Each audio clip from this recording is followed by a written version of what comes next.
नमस्कार, सुबह के 10 बज चुके हैं और हम हाजिर हैं लेकर हमारा ये विशेष बुलेटिन न्यूज एट 10, जहां कई बड़ी खबरों पर विस्तार से रहेगी हमारी नजर। शुरुआत हेडलाइंस के साथ। गृह एवं सहकारिता मंत्री अमित शाह का गुजरात दौरा। गांधीनगर में सेंट्रल बैंक डिजिटल करेंसी आधारित आधुनिक और सरल सार्वजनिक वितरण व्यवस्था की करेंगे शुभारंभ।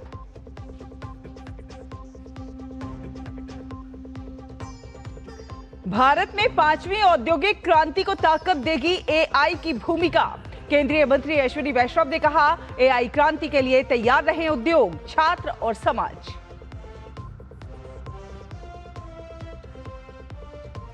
कृषि मंत्री शिवराज सिंह चौहान का बयान। पीएम मोदी के नेतृत्व में किसानों के हित सुरक्षित। राहुल गांधी ना करें देश को गुमराह।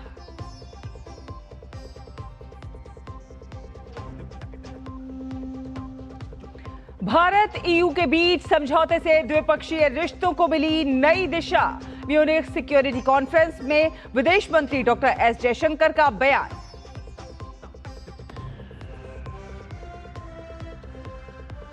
महाशिवरात्रि पर शिवालयों में हर हर महादेव की गूंज।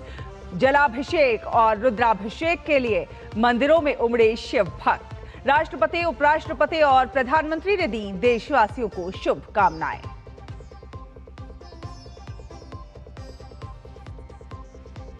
और टी20 विश्व कप में आज भारत पाकिस्तान का महामुकाबला। कोलंबो के आर प्रेमदासा स्टेडियम में भिड़ेंगी दोनों टीमें। सम्मान, जज्बा और इतिहास होगा दांव पर।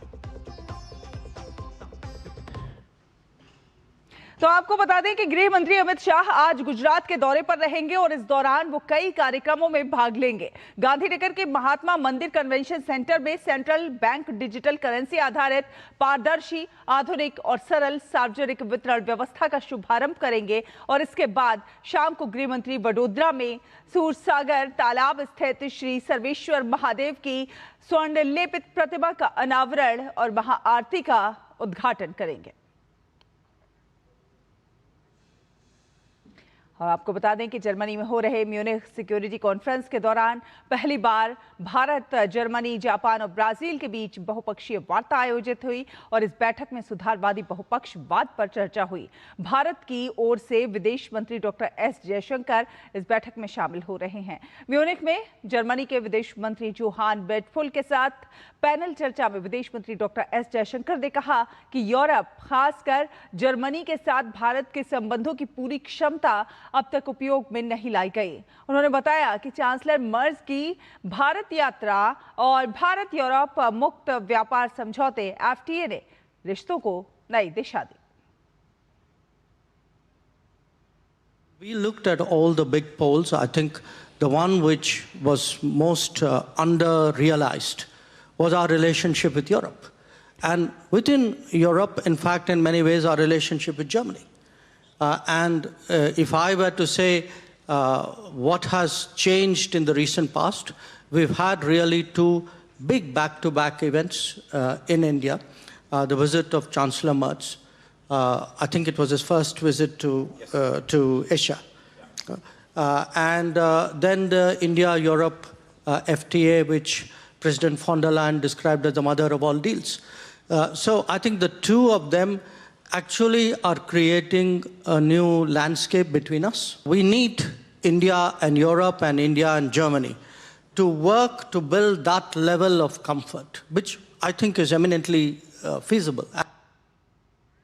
विदेश मंत्री ने कहा कि वैश्विक व्यवस्था अभी भी मौजूद है, भले ही वो अपूर्ण और अव्यवस्थित हो। उन्होंने बताया कि कोविड-19, यूक्रेन संघर्ष, मध्य पूर्व की स्थिति और ब्रेक्सिट जैसे घटनाक्रमों ने बदलाव की रफ्तार तेज की है। अमेरिका की नीति में परिवर्तन और चीन के उदय का भी वैश्विक प्रभाव पड़ा है। उन्होंने कहा कि इन सब का समग्र असर दिखाई दे रहा है और दुनिया बहुध्रुवीय व्यवस्था की ओर आगे बढ़ रही है। We've had an order, we still have an order. It's messy, it's imperfect, it has a lot of room for betterment, but it's still there, you know. We've seen that change happening. I mean, at one level, some parts of it have been very gradual and progressive. But the last 5 years, there have been a series of shocks which have accelerated that. I think COVID was a shock. The conflict in Ukraine was a shock. What's happening in the Middle East was a shock. So, even in Europe, some years ago, Brexit was a shock. Now the change in the stance of the United States, I think, as the most powerful country, and the rise of China and the impact that it's had on international systems and practices. I think all of this, it's like it's building, and suddenly the cumulative impact of that is hitting us all. I would say, its world is heading towards greater multipolarity. और कृषि मंत्री शिवराज सिंह चौहान ने कहा है कि देश एक महत्वपूर्ण आर्थिक अवसर के दौर से गुजर रहा है, लेकिन दुर्भाग्यपूर्ण है कि देश हित को भूलकर कांग्रेस और राहुल गांधी झूठ और भ्रम फैलाने में लगे हुए हैं। साथ साथ शिवराज सिंह ने किसानों को लेकर भी अपनी राय स्पष्ट रखी है। उन्होंने कहा है कि प्रधानमंत्री नरेंद्र मोदी के नेतृत्व में अमेरिका के साथ जो ट्रेड डील हुई उसमें किसानों का पूरा ख्याल रखा गया है, पर देश में विपक्ष की तरफ से गलत प्रचार लगातार किया जा रहा है। प्रधानमंत्री श्रीमान नरेंद्र मोदी जी के नेतृत्व में विकसित भारत के निर्माण का महायज्ञ चल रहा है। एक महत्वपूर्ण आर्थिक अवसरों के दौर से गुजर रहा है, लेकिन दुर्भाग्य की बात है कि कुछ लोग, खासकर कांग्रेस और राहुल गांधी, देश हित से ऊपर उठकर झूठ और भ्रम फैलाने में लगे हुए हैं। भारत और अमेरिका ट्रेड डील को लेकर कई तरह की बातें कही जा रही हैं, लेकिन सच्चाई बिल्कुल अलग है। भारत ने अब तक 9 FTA किए हैं, जो 38 विकसित देशों के बाजार भारत के लिए खोलते हैं। लेकिन कांग्रेस और राहुल गांधी क्या कर रहे हैं? वे किसानों को डराने की कोशिश में लगे हुए हैं। वे कह रहे हैं कि कपास की मांग खत्म हो जाएगी। मैं उनसे पूछना चाहता हूं, क्या देश को गुमराह करना ही उनकी राजनीति है? और खबरों में आगे बढ़ते हैं, बात करते हैं महाशिवरात्रि की। जी हां, देश भर में आज महाशिवरात्रि का पर्व पूरे धूमधाम से मनाया जा रहा है। देश भर के मंदिरों में सुबह से ही भक्तों का तांता लगा हुआ है। महाशिवरात्रि की रात चारों पहर में भगवान शिव की आराधना की जाती है और इस दिन उपवास होता है और रात्रि जागरण का भी विशेष महत्व होता है। महादेव के जयकारों से देश भर के सभी शिव मंदिर गुंजायमान हैं। शास्त्रों में महाशिवरात्रि को शिव और पार्वती के मिलन का प्रतीक माना गया है और इसी पावन अवसर पर ओडिशा के पुरी में रेत कलाकार सुदर्शन पटनायक ने अपनी अनूठी कला के माध्यम से महाशिवरात्रि को विशेष रूप से समर्पित किया है। आपको बता दें कि राष्ट्रपति द्रौपदी मुर्मू ने महाशिवरात्रि के पावन अवसर पर समस्त देशवासियों को हार्दिक शुभकामनाएं दी हैं। एक्स पर पोस्ट किया है और लिखा है कि महाशिवरात्रि के पावन अवसर पर मैं सभी देशवासियों को हार्दिक बधाई देती हूं और शुभकामनाएं देती हूं। मेरी प्रार्थना है कि महादेव की कृपा हम सभी पर सदा बनी रहे और हमारा देश प्रगति के पथ पर सदैव ही अग्रसर रहे। तो राष्ट्रपति द्रौपदी मुर्मू ने महाशिवरात्रि की बधाई दी है और इसी के साथ उपराष्ट्रपति सीपी राधाकृष्णन ने भी महाशिवरात्रि की शुभकामनाएं देते हुए लिखा है, एक्स पर पोस्ट किया है, सभी देशवासियों को भक्ति, शक्ति और भगवान भोलेनाथ को समर्पित पावन पर्व महाशिवरात्रि की हार्दिक शुभकामनाएं। काशी से लेकर रामेश्वरम तक महाशिवरात्रि का ये पावन पर्व भारत की अखंड और शाश्वत आध्यात्मिक परंपरा का जीवंत प्रतीक है। महादेव और माता पार्वती की कृपा से हम सभी को सुख, समृद्धि और उत्तम स्वास्थ्य की प्राप्ति हो, यही मंगल कामना है। हर हर महादेव।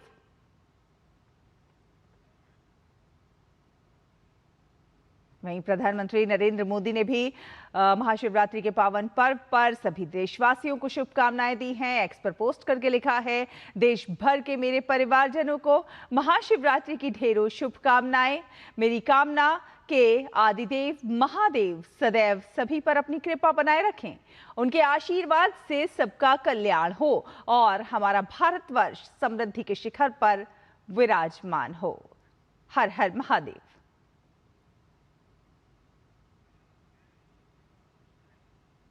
तो महाशिवरात्रि के इस पावन अवसर पर हमारे कई संवाददाता जो है अलग अलग जगहों पर जायजा ले रहे हैं। दिल्ली से हमारे संवाददाता मोहित शुक्ला इस समय हमारे साथ जुड़ गए हैं और वाराणसी से संवाददाता हरिकेश बहादुर सिंह गौतम हमारे साथ जुड़ गए हैं ज्यादा जानकारी के साथ।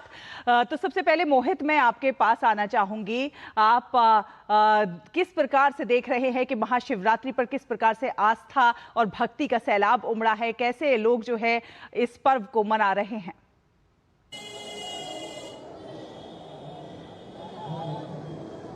देखिए शैला, सबसे पहले आपको बताना चाहूँगा और साथ ही ये दिखाना भी चाहूँगा क्योंकि आज माघ पक्ष की यानी कि माघ महीने की शुक्ल पक्ष की चतुर्दशी है और आज ही के दिन देवादिदेव महादेव और माता पार्वती का विवाह संपन्न हुआ था और उनके विवाह की तैयारियां हम कहते हैं कि अक्सर आपको ऐसी ही तस्वीरें देखने को मिलती हैं।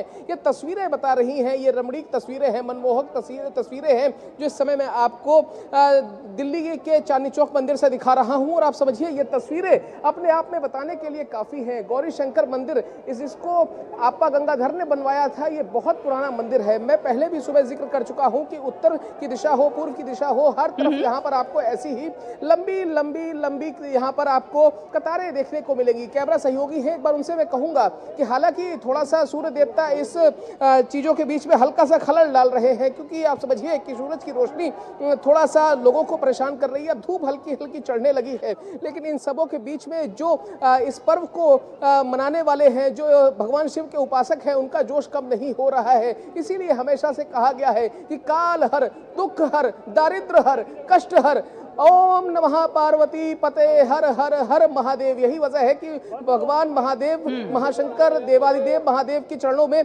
लोग सुबह से ही यहाँ पर लाइनों में लगे हुए हैं। आप समझिए कि लगभग 2-2 किलोमीटर से ज्यादा लंबी लाइनें हैं। आप समझिए बच्चे हो, बुजुर्ग हो, महिलाएं हो, हर कोई अपने अपने हिसाब से। मैं एक बार कहूंगा कैमरा सहयोगी मोंटी से कि यहाँ पर लोगों से आप मुझे एक बात बताइए, कैसे आप सुबह से मना रहे हैं? और मैं देख रहा हूँ कि लगभग 1.5 से 2 घंटे के बाद महादेव अब जाकर राजी हुए, अब जाके दर्शन मिल रहे हैं। पूछा नहीं आपने महादेव से कि भगवान इतनी देर क्यों कर दी आते आते? महादेव जी ने बुला लिया, यही बहुत है जी। उन्होंने दर्शन के लिए बुला लिया, इतना ही बहुत है। चाहे 1.5 घंटे लगे, चाहे 4 घंटे लगे, दर्शन हो जाए बाबा के। आज के दिन कहाँ से आए हैं? Model town. मॉडल टाउन से आए हैं। आप कहाँ से आई हैं? मॉडल टाउन साथ में मॉडल टाउन से ही आई हैं। आप कहाँ से हैं? तो आप देखिए, आप समझिए कि यहाँ पर ये लाइन कम नहीं हो रही है। मैं सुबह से कह रहा हूँ कि देखिए जैसे जैसे लोग यहाँ पर बाबा के दरबार में पहुँच रहे हैं वैसे वैसे अपनी अर्जियां भी साथ लेकर आ रहे हैं। और आप देखिए कल ही शैला इतनी मनमोहक तस्वीर थी, कल ही वैलेंटाइन डे गुजरा है और आप यहाँ पर देखिए भगवान शिव शंकर को मनाने के लिए लोग हाथों में गुलाब लेकर भी आए हैं। कैमरा सहयोगी मोटी है, मैं एक बार कहूंगा कि वो जूम करके दिखाएं। और आप समझिए देखिए बाबा को मनाने के लिए आप समझिए कि भगवान महादेव से को ये आप गुलाब अर्पित करने जा रही हैं। जब गुलाब देंगी तो क्या उनसे कहेंगी? मेरा प्यार हमेशा मेरे साथ रहे, मेरा परिवार हमेशा खुश रहे। अच्छा एक बात बताइए, कहाँ से आई हैं? कुछ अर्जियां वगैरह लेके आए हैं, पर्चियां वगैरह लेके आए हैं। कहते हैं कि यहाँ पर जो मंदिर में भगवान सामने हम अर्जी देते हैं, जो पर्ची देते हैं वो पूर्ण जरूर होती है। आशीर्वाद बने रहा है, बस भगवान का ये चाहिए, बस और कुछ नहीं। बिल्कुल मोहित, भक्तों के तमाम दुखों को हर लेते हैं महादेव और इसीलिए भक्त बड़ी संख्या में जुट रहे हैं और आस्था और भक्ति का एक तरह से सैलाब देखा जा रहा है। हरिकेश बहादुर सिंह गौतम भी हमारे साथ जुड़ रहे हैं वाराणसी से। हरिकेश, इस दिन जो है उपवास का भी विशेष महत्व होता है, तो रात्रि जागरण का भी विशेष महत्व होता है। वाराणसी, वहां पर किस तरह का उत्साह है, उमंग है, किस तरह आस्था का इस सैलाब में लोग डूबने को आतुर है?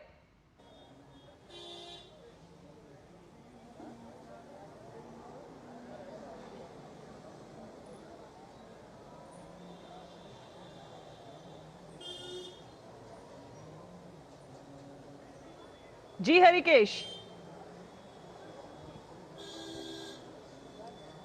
शैला, हर हर महादेव, यही पारंपरिक उद्घोष है। यहाँ पर एक दूसरे का अभिवादन भी है और बाबा विश्वनाथ का आशीर्वाद भी है। तो ये काशी नगरी बाबा विश्वनाथ की नगरी है, यहाँ के अधिपति हैं महादेव और माँ गौरी से विवाह का दिन है उनका। चूंकि रात्रि का विशेष महत्व है, इस रात्रि में ही माँ और बाबा का विवाह हुआ, ऐसी मान्यता है। चूंकि दाम्पत्य जीवन का जो महत्व है वो भारतवर्ष में बहुत ज्यादा है, वैवाहिक जीवन का महत्व बहुत ज्यादा भारत में माना जाता है। और एक जो जोड़ी है, जो वैवाहिक दाम्पत्य जीवन है गौरी और केदार का, गौरी और शंकर का, उमा और शंकर का, वह अपने आप में अनुकरणीय है। इसी वजह से जो महिलाएं हैं, लड़कियां हैं, पुरुष हैं, वो सभी लोग जो भी शिवालय काशी में हैं, बाबा विश्वनाथ के मंदिर में तो पूरे देश से श्रद्धालु आए हुए हैं, लेकिन जो जिनके घर के पास जो शिवालय है वहां पर दर्शन के लिए पहुंच रहे हैं। मेरे साथ ये युवतियां हैं जो दर्शन करने आई हैं। आप लोग दर्शन करने आए हो, तो शिवरात्रि का क्या महत्व है और क्या सोच के दर्शन करने आए हो? शिवरात्रि का महत्व ये है कि मतलब आज उनका विवाह हुआ है और आज इतना बड़ा दिन है उनका, इसलिए हम लोग थोड़ा सा दर्शन करने आए हैं भगवान जी का। कुछ मांगने आए हैं, कुछ पाने आए हैं और अच्छे से दर्शन करेंगे। सब दर्शन करें, सबका मंगल हो। और नमः पार्वती फतेह, हर हर महादेव। आप क्या कहोगे शिवरात्रि? शिवरात्रि के उत्सव में हम ये कहना चाहते हैं कि हम आज आए हैं अपने भोलेनाथ, अपने भगवान के शरण में उनका पूजा करने, और हम यही चाहते हैं कि वो हमें थोड़ा ज्ञान दें, हमें बुद्धि दें, ताकि हम अपने जीवन में आगे बढ़ें और कुछ कर सकें। क्या मांगोगे आप? हम यही मांगेंगे अपने जीवन में कि हमारे माता पिता खुश रहें, पूरे भगवान सब पे अपना आशीर्वाद बनाए रहें और सब खुशी में मंगल में रहें। शहला काशी की एक खासियत है कि एक दूसरे का अभिवादन, का हो रजा, का गुरु। तो काशी में बाबा विश्वनाथ राजा भी हैं, गुरु भी हैं। और जैसे इस युवती ने कहा कि हम उनसे ज्ञान मांगने आए हैं, तो ज्ञान हम अपने गुरु से प्राप्त करते हैं। बहुत सही व्याख्या की इन्होंने कि किस तरह से यहाँ पर भगवान बाबा विश्वनाथ गुरु के रूप में भी विराजते हैं। इन्होंने यह भी मांग की, भगवान से इच्छा जाहिर की कि हम अपने माता पिता की सेवा करें। तो ये एक संदेश जो काशी से बाबा विश्वनाथ का जो मंदिर का जीर्णोद्धार किया यहाँ के सांसद और देश के प्रधानमंत्री ने, जो पूरे विश्व में एक मैसेज गया साला, वो ये हमारे जो नौजवान हैं, जो युवा हैं, वह भी उस परंपरा को, उस संस्कृति को आत्मसात कर रहे हैं। आज महाशिवरात्रि के दिन बाबा विश्वनाथ के दर्शन करके, बिल्कुल उनसे अपनी इच्छा जाहिर करके, बाबा विश्वनाथ के दर्शन करके और महादेव की कृपा सभी पर बनी रहे, यही जो है मनोकामना है। फिलहाल आप दोनों का ही बहुत बहुत धन्यवाद। गौरीशंकर मंदिर से हमारे सहयोगी मोहित शुक्ला हमारे साथ जुड़े थे और वाराणसी से हरिकेश बहादुर सिंह गौतम। फिलहाल एक छोटा सा ब्रेक, आप बने रहिए डीडी न्यूज के साथ। सस्ते वाले दाल मसाले स्वाद हुआ बेकार, MDH की हल्दी मिर्ची धनिया करे कमाल। ये रंग दे, ये खुशबू दे, ये तीखा, ये कम पड़े। क्या निराला MDH मसाला। विभाग अनेक, कंप्लेंट बॉक्स 1। किसी भी सरकारी दफ्तर, विभाग या बैंक से जुड़ी शिकायत के लिए pgportal.gov.in पर जाएं, रजिस्टर करें, संबंधित विभाग चुनें, शिकायत दर्ज करें और ट्रैकिंग ID नोट करें। SMS या ईमेल पर एक्नॉलेजमेंट पाएं और शिकायत का जवाब सीधे मंत्रालय से प्राप्त करें। अब तक 1 करोड़ 12 लाख से अधिक भारतीयों ने भरोसा जताया। CP ग्राम्स, आपकी हर शिकायत का हल। अभी शिकायत दर्ज करें pgportal.gov.in।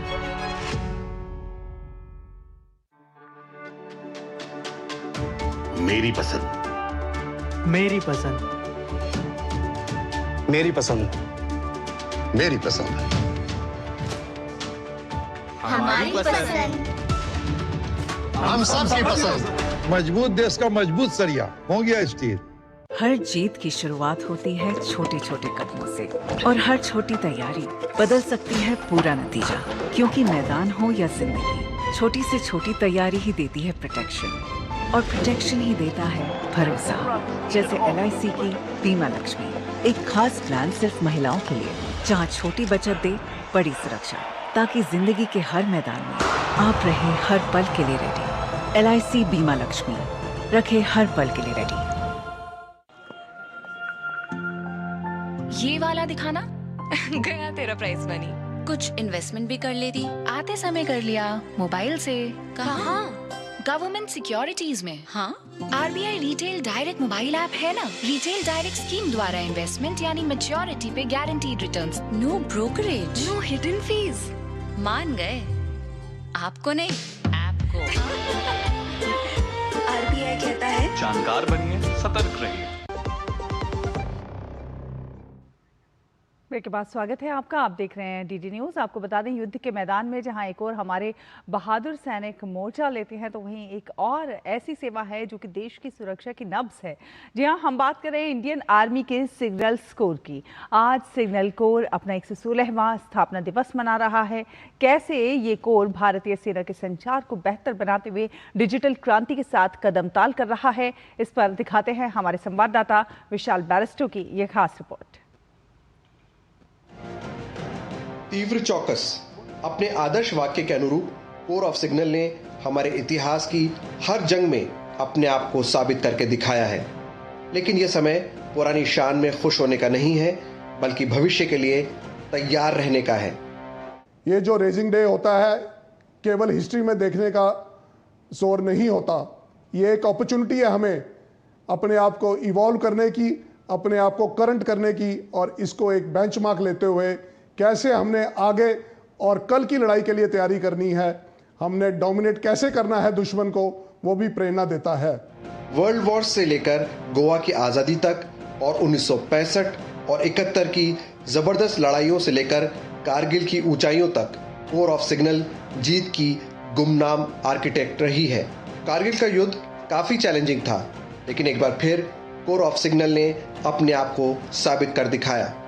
आज की अगर आप तारीख पे देखेंगे तो AI, digital circuits, cyber warfare, electronic warfare, हर एक डोमेन में जो नए डोमेन्स ऑफ वॉरफेयर आए हैं, जैसे कि information domain, cognitive domain, narrative control etcetera, जितने भी लेटेस्ट डोमेन्स हैं, उन सब में आप देखोगे कि कोर ऑफ सिग्नल्स की प्राइमेसी है। एकदम सबसे आगे बढ़ के हम काम कर रहे हैं। कोर ऑफ सिग्नल की वजह से ऑपरेशन सिंदूर की सफलता हमारे डिफेंस फोर्सेस के परफेक्ट कम्युनिकेशन नेटवर्क का ही नतीजा है। ऑप सिंदूर में कोर ऑफ सिग्नल ने सबसे बढ़ चढ़ कर काम किया। एक आर्म ऑफ द फ्यूचर के लिए ये आज उभर कर निकला है, जबकि मॉडर्न बैटलफील्ड में रिक्वायरमेंट किस चीज की है, और वो है स्पेक्ट्रम की, डोमिनेंस ऑफ स्पेक्ट्रम की, और साइबर जो कि सब कुछ हमें कंप्यूटर में और कंप्यूटर नेटवर्क्स में हमें सिखलाता है। युद्ध का मैदान बदल रहा है। बैटलफील्ड अब सिर्फ फिजिकल नहीं रहा, ये डिजिटल भी है और आर्टिफिशियल इंटेलिजेंस से भरा हुआ भी। 2026 की थीम है नेटवर्किंग और डेटा सेंट्रिसिटी। इसी थीम के तहत सिग्नल कोर भविष्य की ओर मुस्तैदी से बढ़ रहा है। साइबरट्रॉनिक्स के ज़माने में जब साइबर स्पेस और इलेक्ट्रॉनिक्स नित नई चुनौतियां पेश कर रहे हों, ऐसे में हमारी सिग्नल कोर हमारी सभी सशस्त्र बलों के लिए एक ऐसी अभेद्य ढाल बनाता है जिससे दुश्मन की हर चाल नाकामयाब हो जाती है। सिग्नल कोर का आदर्श वाक्य तीव्र चौकस। विशाल बैरिस्टो, डीडी न्यूज़, दिल्ली। और बात करें खेलों की, तो T20 विश्व कप में आज चिर प्रतिद्वंदी भारत और पाकिस्तान के बीच महामुकाबला होना है। कोलंबो के आर प्रेमदासा स्टेडियम में दोनों टीमें शाम 7 बजे से एक दूसरे के आमने सामने होंगी।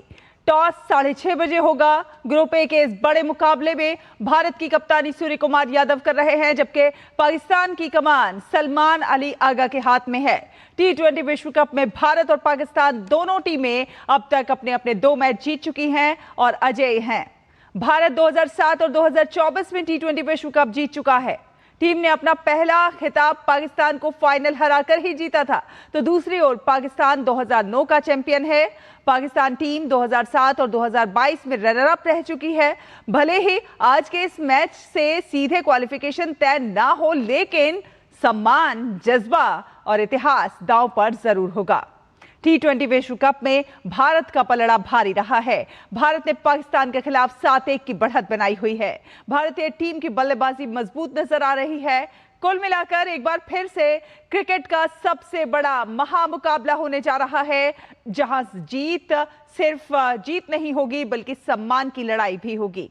हालांकि कोलंबो में आज बारिश की भी संभावना है, जिससे हालात चुनौतीपूर्ण हो सकते हैं। तो इसी के साथ इस बुलेटिन में फिलहाल इतना ही। डीडी न्यूज पर खबरों का सिलसिला लगातार जारी रहने वाला है। आप देखते रहिए डीडी न्यूज। नमस्कार।